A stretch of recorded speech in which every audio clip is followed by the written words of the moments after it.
pakundangang inararo ng isang bus ang mga plastic barriers sa EDSA habang tila nakikipagkarerahan pa.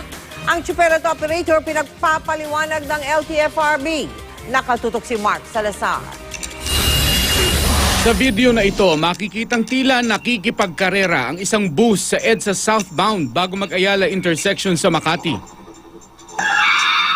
Sa bilis ng takbo, parang dinaanan ng buhawi ang mga plastic barrier na nagtalsikan sa inner lane ng EDSA kung saan dumaraan ang mga pribadong sasakyan.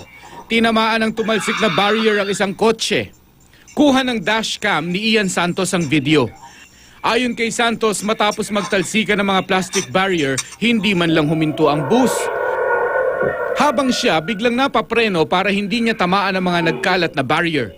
Mabutit walang nasaktan sa insidente.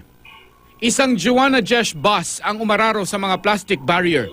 Kanina pinadalhan na ng Land Transportation Franchising and Regulatory Board o LTFRB ng show cause order ang operator nito.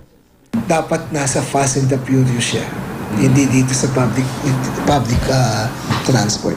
Sadyang delikado ang biglang pagpreno at pagtigil ng sasakyan sa EDSA dahil maaaring magkabanggaan at magkarambola ang mga kasunod na sasakyang may kabilisan ng takbo. Ipinatawag na ng LTFRB ang Joanna Jesh para iharap sa investigasyon ang sangkot na driver.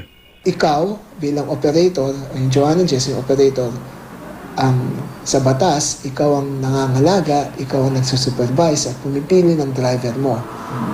Ganitong klaseng driver yung napili mo. Diba? Hindi mo sinasabi, we want to hear from you. Sinusubukan pang kunin ng GMA News ang panig ng Joanna Jesh. Mark Salazar, Nakatutok 24 Oras.